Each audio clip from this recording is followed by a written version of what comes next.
All right. Shabbat shalom, everybody. Let's get it going on. I'm trying to work out a few bugs. My computer's running real slow. So we're going to fight the good fight, right? We're going to fight the good fight. If you are ready for a word, let's get into it. Give me a couple of seconds. I need to set up a couple more things and we're going to be ready to go. I need to get to Facebook and edit my audience. I need to automatically does private. So I have to always go in here and switch it. But as you can see on the bottom screen, we are going to come from Romans chapter 3. So if you can, go ahead and get Romans chapter 3 together. And matter of fact, put a 1 in the comment section. If you can hear me okay, if my video is fine, let me know. Because like I said, my internet is running slow for some reason. And I don't have time to deal with it. I don't have time to deal with it right now. It's time to we are at the hour where it's time to get the Bible study going. So we're gonna focus on that. All right.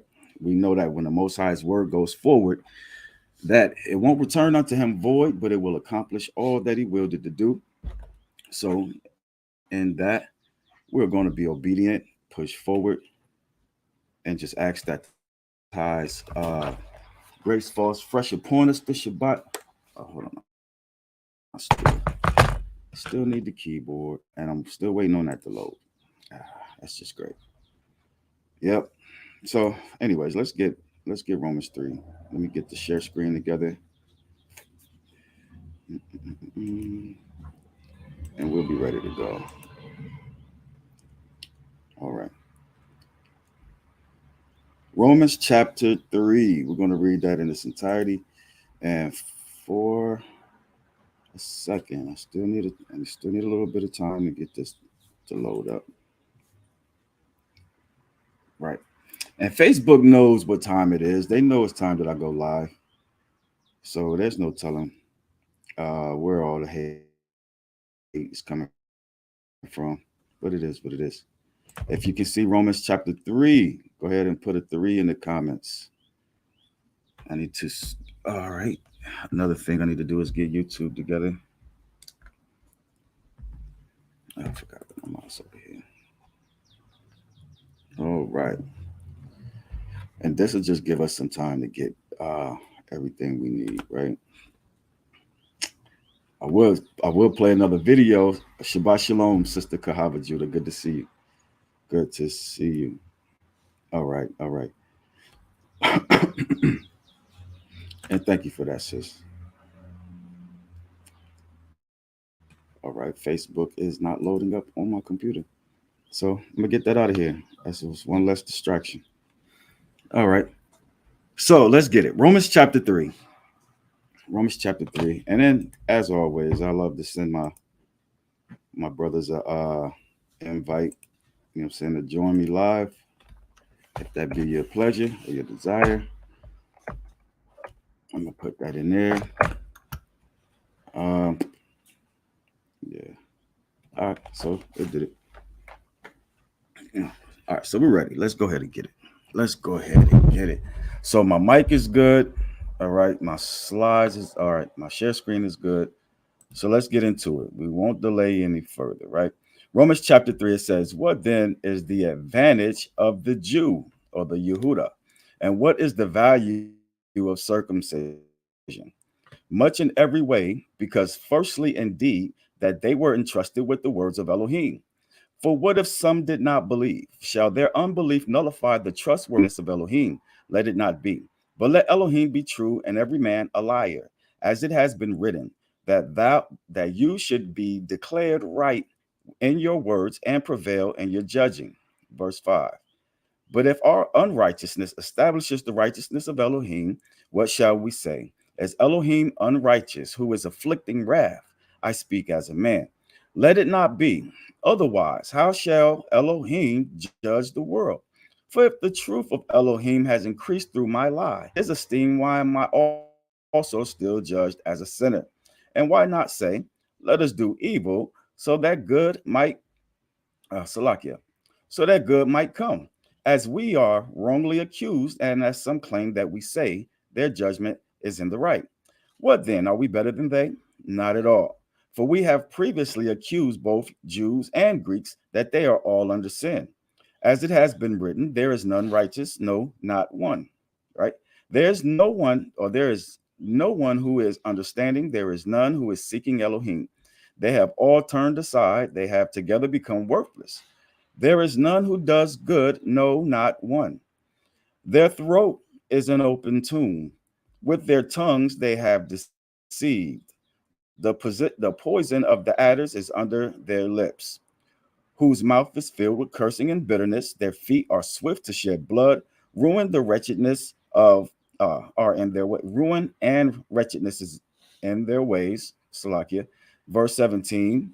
And the way of peace they have not known. There is no fear of Elohim before their eyes. And we know that whatever the Torah says, it says to those who are in the Torah, so that every mouth might be stopped and all the world come under judgment before Elohim. Therefore, by works of the Torah, no flesh shall be declared right by before him. For by the Torah is the knowledge of sin. But now, apart from Torah, a righteousness of Elohim has been revealed, being witnessed by the Torah and the prophets. And the righteousness of Elohim is through the belief in Yahweh Hamashiach to all and on all who believe. For there is no difference, for all have sinned and fallen short of the esteem of Elohim, being declared right without paying, by his favor through the redemption which is in the Hamashiach Yahweh. Verse 25, whom Elohim set forth as an atonement through belief in his blood to demonstrate his righteousness, because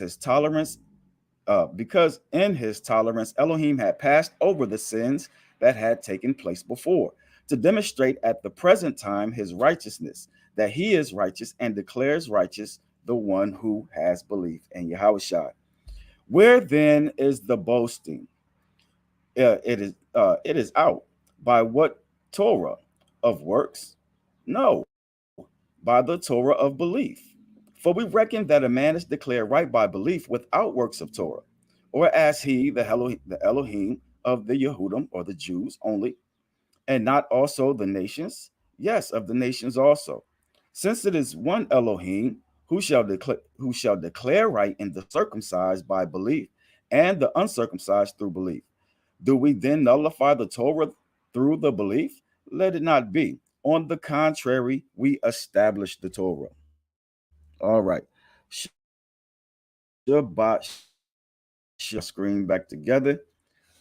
Um, yeah, hopefully everything went through without a hitch. All right. Shabbat shalom. I can't get my computer and stuff to cooperate with me, so I'm going to have to I'm gonna have to wing it, y'all. I don't know who's all here. Well, I do know my sister Shayada Israel's here because she's faithful. All right, appreciate you. My sister Arlanda Hayes, Shabbat Shalom to you. My sister Kahava Judah, Shabbat Shalom. The brother Warren Hargo, Shabbat Shalom. All right, now you might want to ask the question, why did we start with Romans chapter 3? There's so much meat in there, right? And for those who follow the doctrine of Christianity, they love to cherry pick Romans chapter 3 to say that the law is done away with. All right, but in that very last verse in that scripture, Paul closes the case, right? He says, do we nullify the Torah through belief? He says, Elohim forbid. Instead, we establish, right? We establish the Torah. So let me switch my screen share so we can get into the lesson, right? Not going to be here very long, but this is a lesson that I've been poking at for a while, right? I've been trying to bring this point forward, and it just seems like it goes over people's heads. So let's let's get it in PowerPoint, right? I can see my camera freezing up. All right. It is what it is. And it's not showing all of my comments. Wow. Give me 5 seconds, y'all. Give me 5 seconds. Let me see if I can't fix something. See if I can't fix something. Edit. Yeah, there it is. Edit privacy. Um, we want that to be public on Facebook, right? All right. All right. So now, okay. Now I got all my comments. Now I got all my comments and I can see who's here. All right. Thanks for showing up. You could have been anywhere. You decided to come here. We appreciate it. We appreciate it. But let's go ahead and get into the topic though. Be good, right? What do you think what do you think it means to be good? Huh? What do you think it means to be good? Let me switch this because you can't really see what I got on the screen if I do it that way. What do you think it means to be good, right? This is an important question. What does that actually mean in a world where up is down and left is right? Be good, right? Uh Yeshayah or Isaiah chapter 5 and verse 20 says, woe to those who call evil good and good evil, who put darkness for light and light for darkness, who put bitter for sweet and sweet for bitter. All right. We are in the day and time where we can see that on the regular. The things that are wicked, they're calling those things righteous. You know what I'm saying? So it's not a coincidence, is it? Or it shouldn't be at least. Right? So be good. What did Yahusha say? What did Christ say about being good? Right? Remember when the rich young ruler rode up on him? Yeah, yeah. The rich young ruler rode up on him, and the first thing Christ did was corrected this young man's understanding of good. Right? He said, "Why callest thou me good? There is none good but one, that is the Father." All right. Now I've had this conversation with some of you before because my convictions have kind of changed on what they used to be in the past. You know what I'm saying? But that's neither here nor there. That's just basically dealing with somebody being called good. You know how when you're in a conversation and they ask you about somebody, right? And you be like, yeah, I know him. He's a good dude. You know, that's a good person. You know what I'm saying? My convictions on saying that has kind of changed a little bit because, just like Christ said, why are you calling these individuals good? There's none good but the Father, right? And in context, you know what I'm saying? It's good isn't something that you are, good is something that you do. That's the overall point, right? Because you're not going to live every moment of every day on the mountaintop. You're not going to live in perfection. You're going to make mistakes, all right? And then we're going to look at the term objective and subjective, right? When something is objective, all right, that means it can be proven. But when something is subjective, then it could be true, but to certain individuals, right? You have people who can say good things about you, right? And you got some people who can say bad things about you. Now, which one of those people's opinion actually defines you? Hmm? That's what we're dealing with this Shabbat, right? I hope I'm saying something. I hope I'm saying something because a lot of people, they hold themselves under a guilt trip trying to live up to other people's expectations, right? So let's deal with it. What is subjective truth, right? Subjective and objective truths. I hope I say this uh, with clarity, right? Let us start with the proposition that subjective truths, being experienced by an individual, are truthful in the sense that the individual experiencing these truths can be certain of them, right? What are you saying, right? Uh, Many people have a testimony, right? And you know what I'm saying, and I don't disagree, and I rock with it as well. Many people have a testimony. Well, they felt the presence of God, right? That experience was personal. That experience was between them and the Most High, right? Or them and God, right? Whatever, if that was actually the Most High or not. But that experience was personal. So you can't sit up there and be like, yo, that's not true. You know what I'm saying? Or that didn't happen, so on and so forth. Right. That's what is known as subjective truth. And it's hard to actually point people to the parallels of paganism, all right, and true worship because of a feeling that they get. A lot of people return to Sunday church because of the feeling that they get. They go for the emotional ride, for the emotional high. All right. So it's subjective. That truth that they're experiencing is subjective. All right. Even my mouse is moving slow. In other words, it's like being delivered from some addiction, right? Or being rescued by something supernatural, but being the only one to witness it, right? I've had this thing happen. It was a while ago, and I've shared this testimony, and I could just look at the faces of the individuals I was talking to, but you know what I'm saying? It happened. It's a true story. Okay, I'm riding on 71, and there's a blizzard out, right? There's a blizzard, and this was before we had GPS, all right, Google Maps and the whole business, right? We take advantage of that now, but this is a time before that, right? I think we had like MapQuest or some stuff like that. But anyways, you know what I'm saying? I'm out of town. I'm at the mercy of the person that I'm following.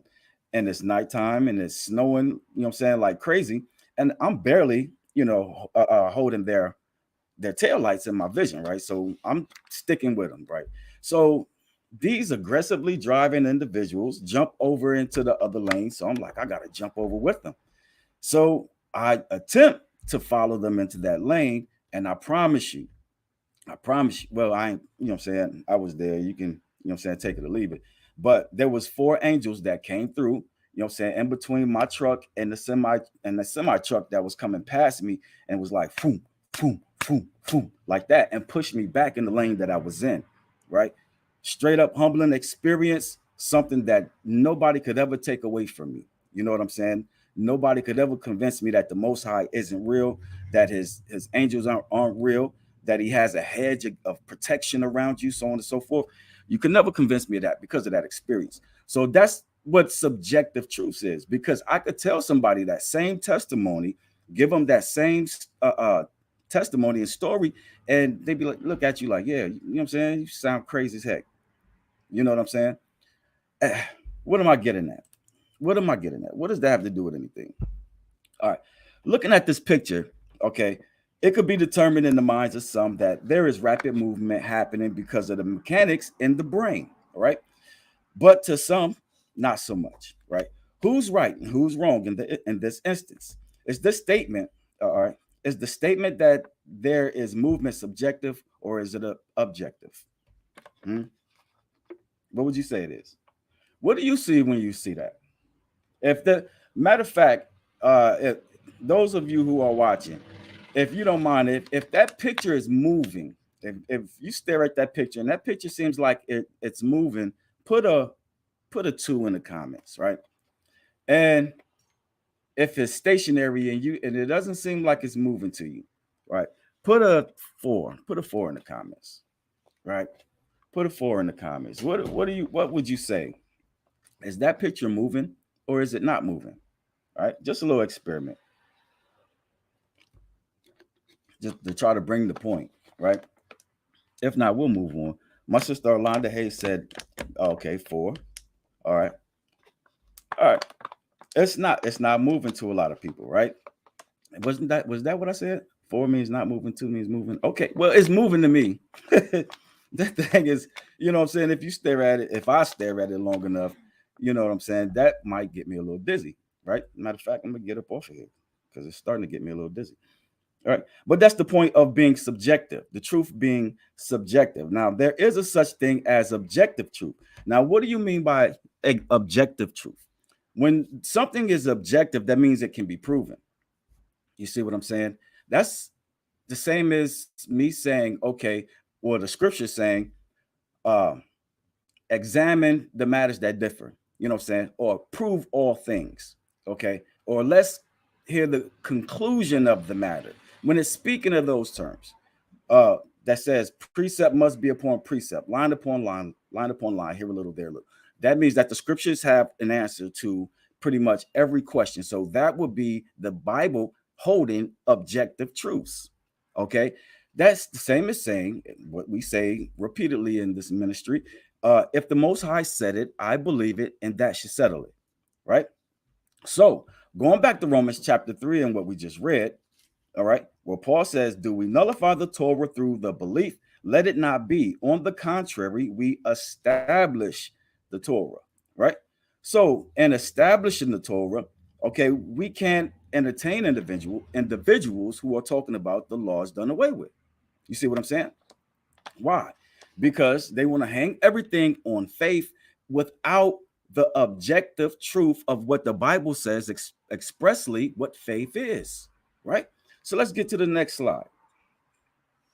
Let's get to the next slide. Hopefully my computer catches up. Exactly, Sister Shiata. She said objective truth is not she said objective is not subject to opinion or one's perspective. Correct. That is correct. Right. So, what exactly is faith in the Most High? All right. We're going to read Hebrews chapter 11, and we're going to get some understanding how faith, the same way that James put it together, how faith is having the faith to obey. All right. That's exactly what the scriptures expressly, saying, show us. It means having, come on with my mouse already. Right. Let's go. Computer bugging. Computer is bugging, but it's having the faith to obey. All right, so let's get into it. Hebrews chapter 11. Let's get Hebrews chapter 11 real quick. We're not going to read the whole thing,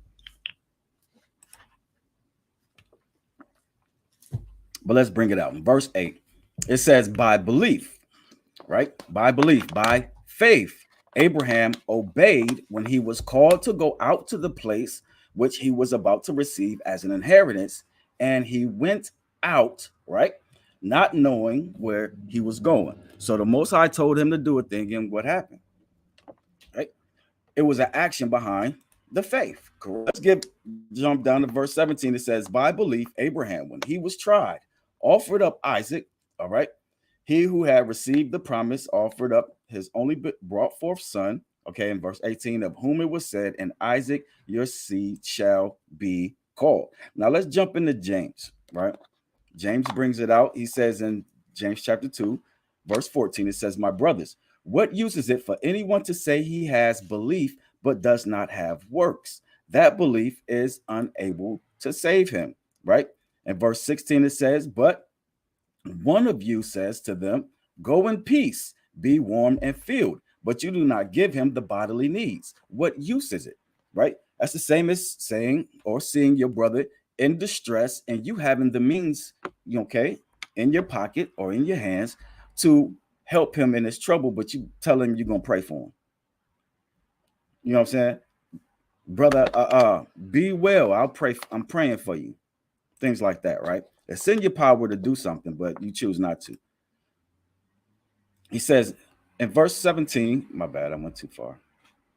Verse 17, it says, so also belief, if it does not have works, is in itself dead. All right. But someone might say, you have belief and I have works. Show me your belief without your works, and I shall show you my belief by my works. Right. You get what he's saying. We've read the scripture plenty of times, right? All right. So let's jump into verse 19. He says, you believe that Elohim is one. You do well. He says, the demons also believe and shudder. Okay. This scripture right here is super important because people like to hang their hat on the fact that they have faith in Jesus and they don't have to do what the Most High says. You see what I'm saying? But you have to understand, just because you believe in Elohim, the demons believe in Elohim as well. But does that stop them from being demons? Come on. You have to use common sense. We'll get there. He says in verse 20, but do you wish to know, O foolish man, that the belief without works is dead? Right? You can make your mouth say anything you wanted to say. You can make your mouth say anything you wanted to say. But if the Most High commands you to do a thing, he didn't suggest it. All right. He didn't give you an option. Right? Command means exactly that. All right. And verse 21, it says, was not Abraham our father declared right by works?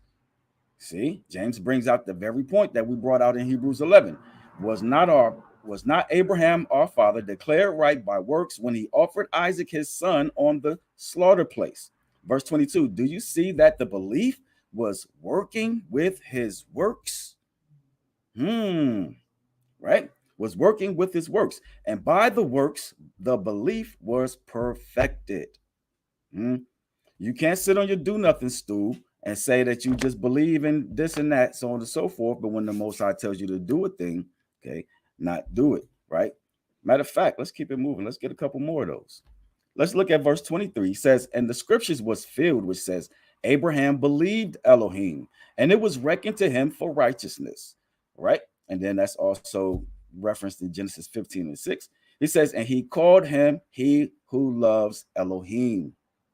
Right? He who loves Elohim. So when we read 1 John chapter 5 and verse 3, you do recall what that says, right? What is the love of Elohim? What is the love of Elohim? That he keep his commandments, and his commandments are not grievous. If you're not going to obey the Most High, you don't love him, right? And then the description that James and the writer of Hebrews gives us in recalling Abraham, okay, he says that the Most High said, Abraham loves me. That's powerful. That's powerful. He says, and he called him he who loves Elohim.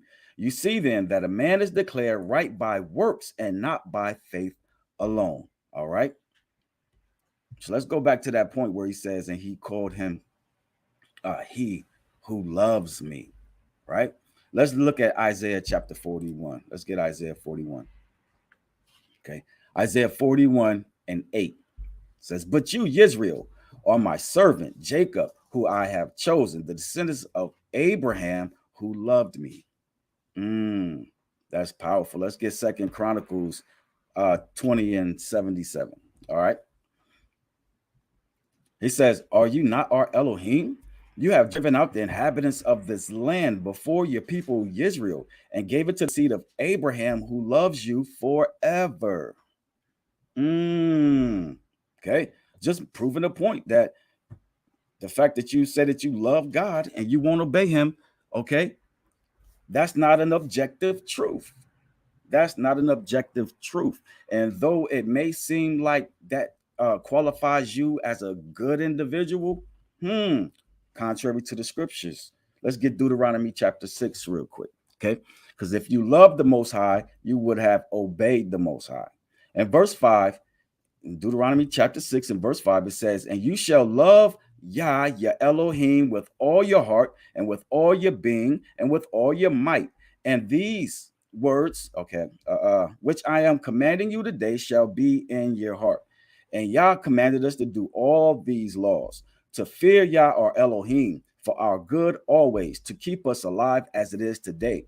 It is righteousness for us when we are to do all his commands. Correct. And Salakia, I jumped down to verse 24 and 25. In verse 25, he says, and it is righteousness for us when we guard to do all this commands, right? Now, what does that say right there? If somebody is looking for the biblical definition of righteousness, is right here. This is your address. Deuteronomy chapter 6 and 25. It is righteousness for us, okay, when we guard to do all this command, all right? And he says, before Yah our Elohim, as he has commanded us. And I meant to take out all of the references because when I copy and paste, it brings those in. All right, so let's bring it out. Let's keep it moving. Do you not know, all right, that you can forsake what the Most High says is righteous, trying to appear good in the eyes of people? Do you know that that's a thing? Right? I had a preacher, I would call his name, but it's neither here nor there. Had a preacher say about me in particular, he knows all those scriptures. He knows all those scriptures, but he ain't got his life together. Okay, I want to know what that means.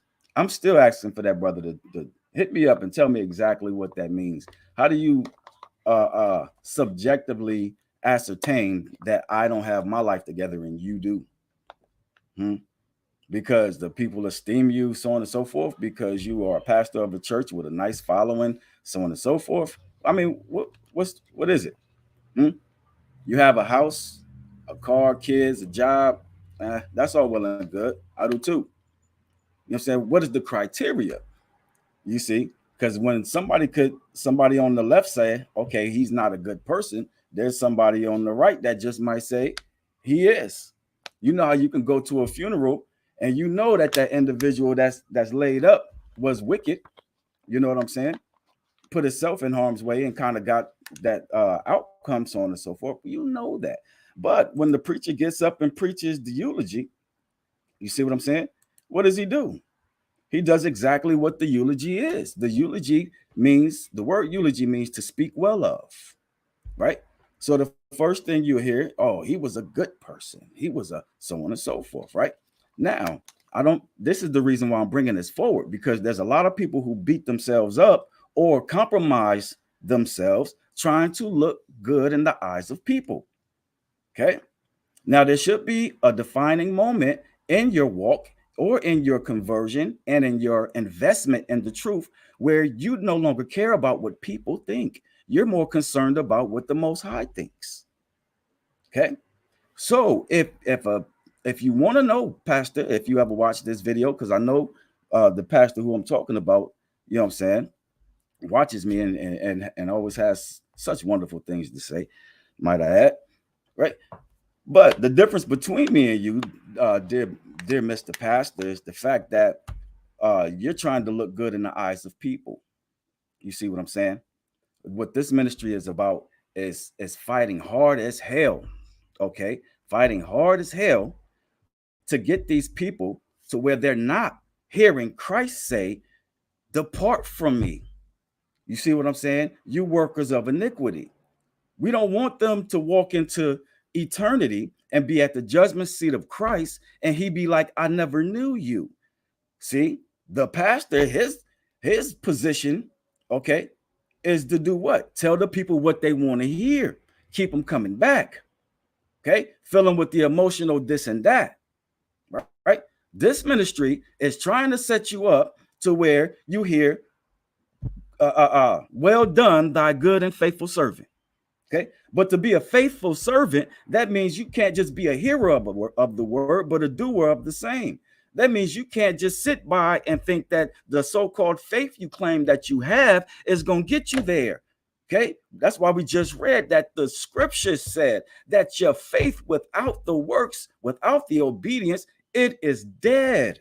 All right. So let's read. You can forsake what the Most High says is righteous, trying to appear good in the eyes of the people. I know I put a question mark up there, you know what I'm saying, but it's more like a statement, right? Be good. They want you to be good. Okay. In the eyes of who? In the eyes of the Most High is what matters. You know what I'm saying? In my opinion, it is what it is. It is what it is. Rant over. Let's keep it moving. If my computer will catch up. All right, be good, be good. Still dealing with that. Why callest thou me good? So, what is a good person? What is a good person? All right. Wouldn't being a good person fall under the umbrella of subjective truth? Hmm? If we gave that definition and it's clear enough to you, right? What is a good person? Hmm? Oh, that's a good man. He's an upstanding individual, so on and so forth. But at the same time, some stuff just looks good from the outside. Okay. There was a prominent preacher. Okay. I'm not, matter of fact, I'm not even gonna say where he was at, but so on and so forth. But okay, in front of the people, he was upstanding, well articulated, distinguished, and very important to the community, right? But behind the doors, he was a flaming homosexual. Okay. Hmm. What is a good person? What is a good person? It's a good question. That's why we don't want you beating yourself up trying to be good in the eyes of people.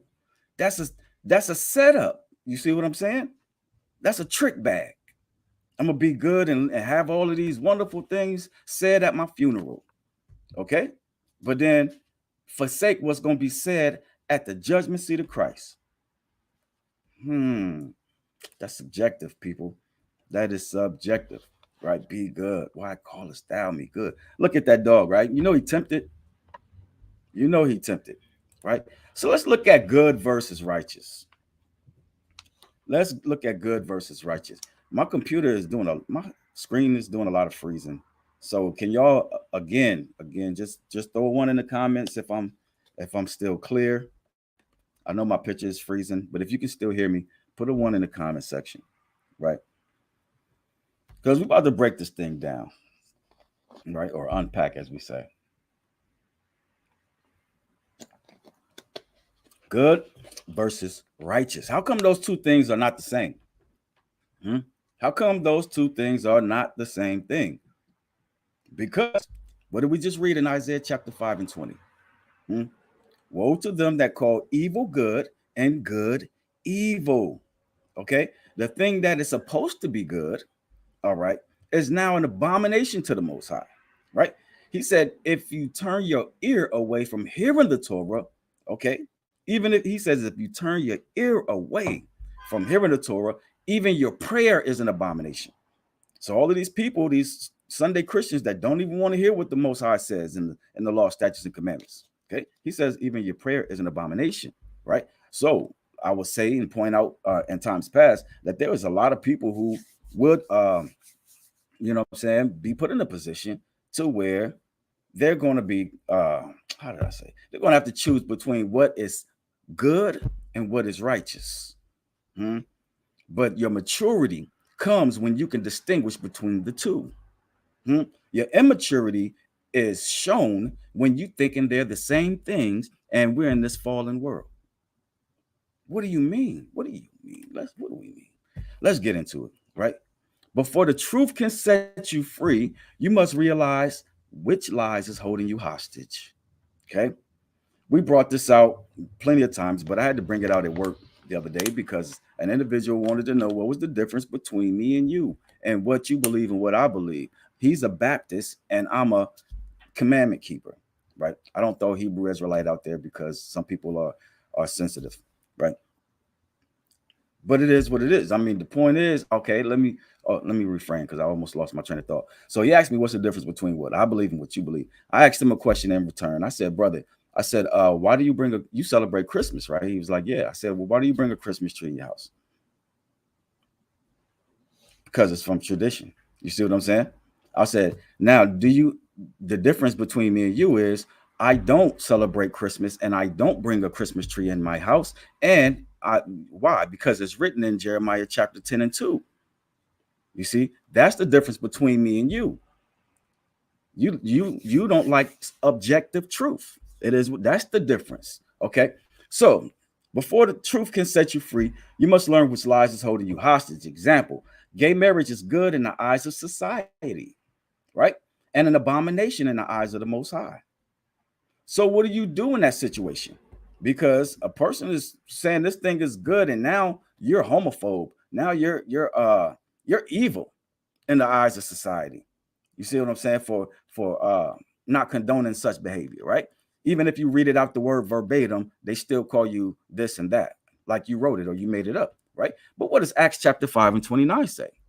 Gives us a very good example on how we are to conduct it. And Kepha and the other emissaries, all right, answering said, we have to obey Elohim rather than man, right? When you go back and you get the context of what was going on, they were released out of the prison and were told not to speak in the name of Christ ever again. And they went to the middle of the city and started preaching, right? And we're not going to obey y'all. We got a Most High, right? That means he's higher than you, correct? It is what it is. Let's look at Matthew chapter 5, right? Looking at verse 16, right? Good versus righteous, right? Versus wrong. Okay. Matthew 5 and 16, it says, let your light so shine before men so that they see your good works and praise your Father who is in heaven, right? Now, why is this an issue? Why did I bring this up? Why is this on my screen? What does this have to do with anything? The scripture says, let your light shine before men so that they give praise to who? To you? See, that's the trick bag. A lot of people won't come out of that white supremacy cult called Christianity because why? Because of tradition, for one. All right. And a lot of them are in the prison of what other people think. Okay. They are a prisoner of what other people think. Right. But the Most High said, let your good works be done so that the Most High gets the praise. Right. Not you. Right. You'll have a lot of people who will do alms before men. All right. Do their alms before men or do their charity before men and record it. You see what I'm saying? Would you have done it had you not had a camera? You see that a lot, right? On social media where they'll give a homeless man $100 or take them shopping and blah, blah, blah, and document it all. But at the end of the day, the money that they gave away, they got back in revenue because of the streams. So let your light shine before men, so the Most High gets the glory. All right. Remember, there was a lady standing outside her house. Her house had burnt down, right? And we drove by her. I gave her everything in the wallet. You know what I'm saying? Didn't know she was going to be there. Didn't, you know what I'm saying? But the Most High set that appointment, right? And then she started praising the Most High. Hmm? That's what that means, right? It is what it is. Let's get Psalms chapter 14, right? And this is what I was going to lead with when it came to devotion. But put a pin in this, right? It says, the fool said in his heart, right? The fool said in his heart, there is no Yah, right? They have done corruptly, they have done an abominable deed. There is no one who does good. Yah looked down from the heavens on the sons of mankind to see if there was a wise one seeking Yah, right? And number 3 says, they have all turned aside. They have together become filthy. No one is doing good, not even one, right? So I know there's a lot of debate on Christ being the only perfect individual. We're not speaking on the context of perfection. We're speaking on the context of good. The Most High is telling you, okay, or Christ is telling you that none is good but the Father. Why callest thou me good? Hmm? There is none good but the Father. Why is he saying that? Right? Because I tell you, people ask me, or if I'm explaining my kids to somebody that has never come to my house and met my children, I'm like, yo, I got all my kids is good kids, well behaved, right? Never had any trouble out of them. Never had to go to the courthouse for them. Never had to, you know what I'm saying, go get them out of trouble, this, that, and the third. They are well behaved children, so on and so forth. But at the same time, they can be a little neglectful, you know what I'm saying? They could be a little disrespectful and fall off the, you know what I'm saying, this, that, and the third. So the point is this, all right? You're not going to live every moment on the mountaintop. So somebody calling you good, or you trying to live up to somebody's opinion of you being good, understand you're not going to be able to sustain that, right? And you're not going to be able to sustain that in the eyes of people as soon as you tell them no. Okay. In a lot of people's eyes, you are good because you are, you know, either an enabler, okay, or you're, you know, saying somebody that's being agreeable. If you agree with their wickedness and so on and so forth, then yeah. But as soon as you be like, challenge that, mm, not so good anymore, right? It is what it is, right? Nowadays, people think love means agree with me, right? To be good. Let's get Isaiah chapter 64 and verse 6, right? Isaiah chapter 64 and verse 6. He says, and all of us have become as what? One unclean, and all our righteousness are as soil rags or filthy rags in your KJV. And all of us fade like a leaf, and our crookedness like the wind having taken us away. All right. So we have to understand, and that's another reason why we came out of Romans chapter 3, because we needed to deal with the fact that you have been bought with a price. Christ's blood has cleansed you. You see what I'm saying? And even in doing so, we know that we have an advocate for if we ever mess up, we can go through, okay, we can appeal to the Father, all right, and be cleansed from all unrighteousness. That's the point. But the point that people miss is the fact that you have sinned and fallen short, right? So what is sin? The transgression of the law. That means you were forgiven for transgressing the law. So the command is to go and sin no more, right? It's not hard. People make it hard. They try to make it hard, right? To be good. Let's get Proverbs chapter 21, right? Because this is the thing that kills people. And this is a true statement, okay? Because a man will declare himself right in his own eyes, right? That's what it says. All man's ways are right in his own eyes. So that's why an individual will try to justify themselves and their behavior, so on and so forth, when you challenge them with the word. It says, but Yah weighs the heart, right? Let's get Romans chapter 3 and verse 19. Okay. Just to prove this point, because a man's ways are right in his own eyes. So the Torah has a job to do. What is the job of the Torah? He says, and we know that whatever the Torah says, it says to those who are in the Torah, so that every mouth may be stopped. So if a man is right in his own eyes and he's justifying himself, the Torah shuts his mouth. Shut your mouth, dude. Okay, that is an abomination, right? The Most High said not to do that. Remember the scripture where the Most High said, "Don't worship me the way the nations worship their gods." But here you is doing all of this sun worship in the name of Jesus. The Torah, the reason you don't want to hear the Torah is because it shuts your mouth. You have no excuse. You have no guard against it. It's that it calls that thing that you love a sin. It calls that pork that you love to eat unclean. It does. Okay. The Torah shuts your mouth, right? And all the world comes under judgment before Elohim. All right. The Most High is not something, okay, to play with. The Most High is not something to play with. All right.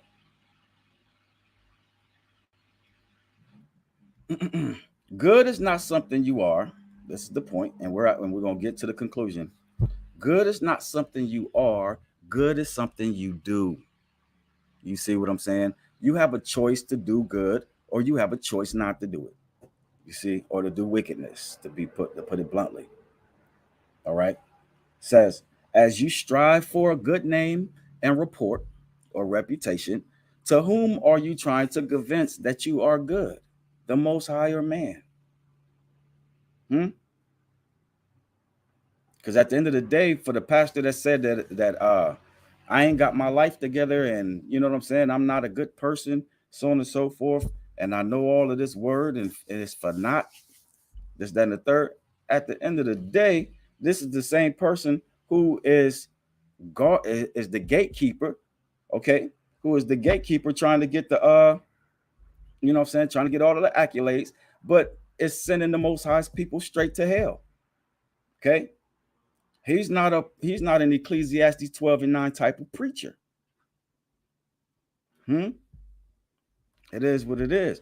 Let's get Matthew's chapter 19 and 17 real quick, because this is where Christ quotes it. He says, and he said to him, "Why do you call me good?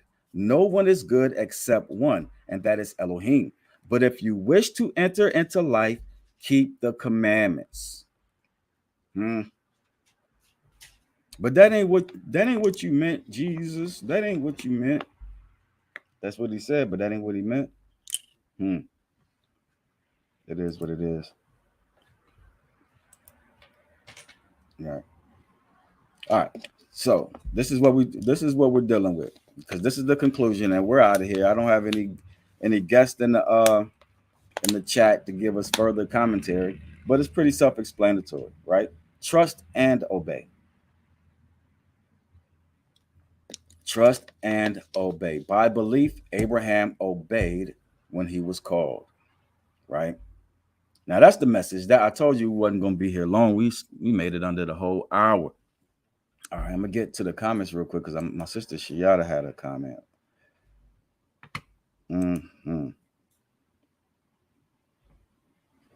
She says, the irony is that there was a time that bondage, slavery of our people was considered right and legal. Correct.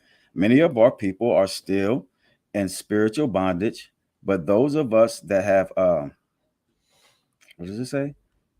Oh, but those of us that have been set free by the truth are considered hateful. That's crazy. That's crazy. I'm gonna get the good brother Chick was here. I think he got disconnected, so I'm gonna give him a second to see if he comes back in. There you go. Gosh, Shabbat Shalom, brother Chick. Come in and give us some feedback, and thanks for being here. Absolutely. Can you hear me? Okay.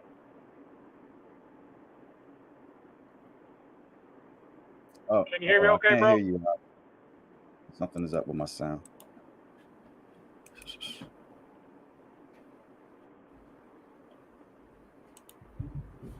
It might be me. I'm out and about. That's why I was like hesitant to join in.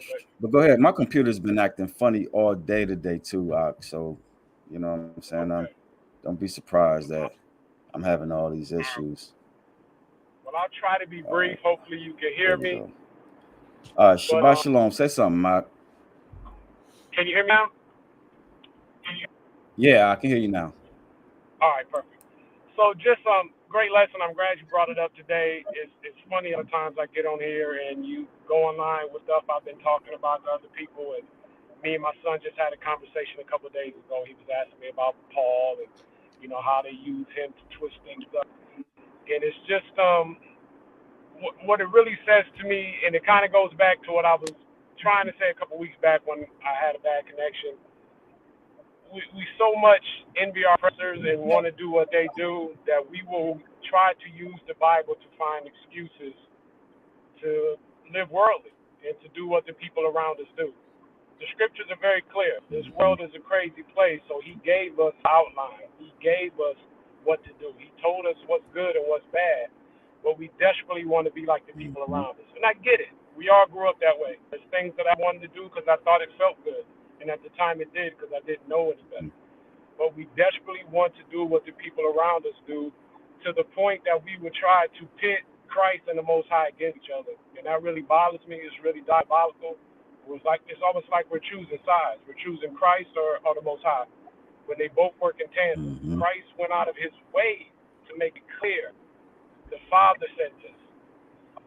He's the only one that's good. These are not my words. This is the Father. Keep the commandments. He went out of his way, and we still try to pit them against each other so we can do what feels good based on what people, like you said, what people around us think and what makes us fit in. And my last point that I'll make that stood out to me is I think about being good to different people and what means good to others. And I think about holding each other accountable and how some people don't like that. Hmm. And I think about my cousin's last night on this planet that he spent with me. That is the person I think about the most every day, and I'll never forget that night. Him holding me accountable for using excuses for chances I didn't want to take, for risks I didn't want to take, and he got me. I couldn't. Most people I can keep talking, but he got me. I couldn't say anything, and for one, him doing that night showed me, one, how much he loved me, but it also showed me how much I loved him because I listened and I didn't try to defend myself. So we got to remember, being good is holding each other accountable and telling each other when we're doing something wrong and telling each other the truth. That's what being good is. Like you said, it's an action. It's not making each other feel good. I don't I don't hold people accountable that I don't really care that much about because they're not that important to me. You know what I'm saying? Hmm. But when we truly care and love somebody like the Father loves us, or like we love our children, our friends, we hold them accountable. So that just stood out to me listening to you talk. I'm a break. I feel like I'm getting choppy, but I hope that adds some. I hope that adds something to the call. It most certainly did. It most certainly did it, like it always does. And I love that perspective that you brought out because that's definitely the case, and I see it all the time because there's a lot of people who, and we say it a lot, people that don't know and don't want to know. It's a sad commentary, and they treat you as if you're getting ready to say something that they better not hear. So they, saying you start reading the Bible and let me hurry and close my ears before I hear something. You know, it's a sad commentary, but at the end of the day, you know what I'm saying. And rest in peace to your cuz too. Rest in peace to your cuz too, fam. And that's a beautiful lesson um that you or a beautiful way that you said that because that's what we try to get people to do all the time. And I love the fact that you have those interactions with people where you actually get through because I recall when I celebrated Passover with your family, I was just amazed at the fact that you brought them the truth and they listened, you know and it was the same thing with brother So KJV when I blessed. went to his pops. Yes, I went to his pop's funeral, and when his brothers got up to speak, they was invoking the name of Yah, and I was like, "Whoa, this brother's getting through." You know what I'm saying? That's a beautiful thing because telling somebody the truth is how you show that you love them. All right. withholding the truth, knowing that that great day is coming. Come on, that's about you, right? That's about you, and that's really considered not having love for your brother. Yes, brother, you are extremely blessed. You are extremely blessed, man. And I'll never forget that when your moms and them, and your sisters and them was all like cleaving to the and obeying the word. That was a beautiful thing. It was very inspiring. Matter of fact, appreciate you. Yeah, man. But I tell people all the time. I see a lot of people that come into the truth and they lose people. And I've always kept a small circle, but I didn't lose much. And sometimes I feel guilty about that. I didn't lose much. My family came along with me. My kids came along with me. My daughter's young, so she has questions, but I expect that at this age. But I'm very blessed, mm-hmm. and I'm always gonna know it. Like I said, sometimes I feel a little guilty about it, but I'm gonna keep doing what I do. Con, appreciate you. Appreciate you as always. All right. So hopefully y'all got something out of this message. I really wanted to express or stress the importance of not being a prisoner of other people's opinion, right? The top opinion should be the most high. That's why he's called the most high, right? Whatever he thinks a thing is, so on and so forth, uh, that should sway you in one direction or the other.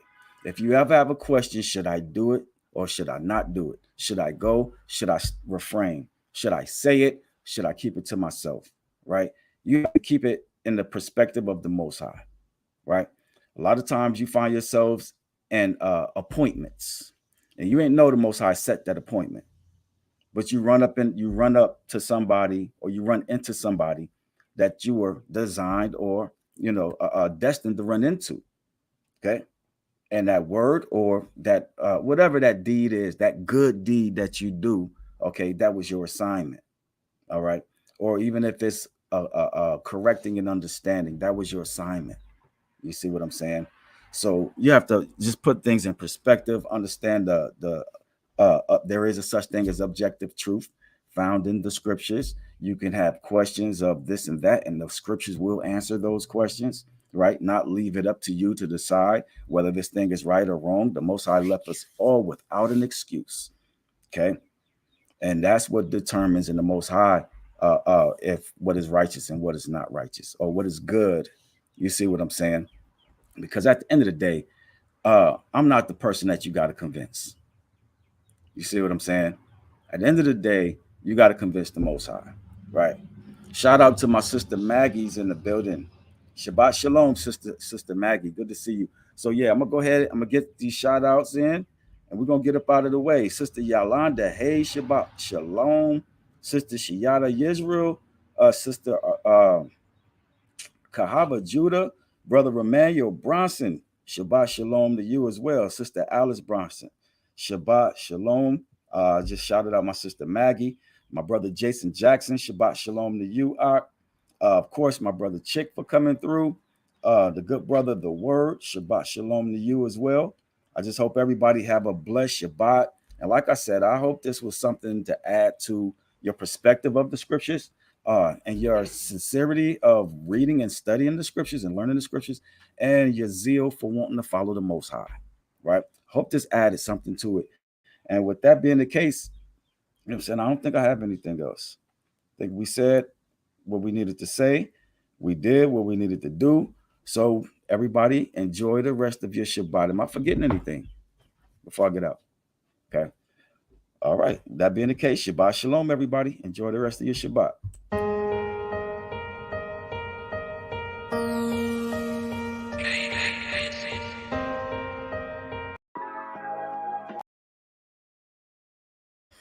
It's being slow. Computer's trash. I need a new one. Look at it.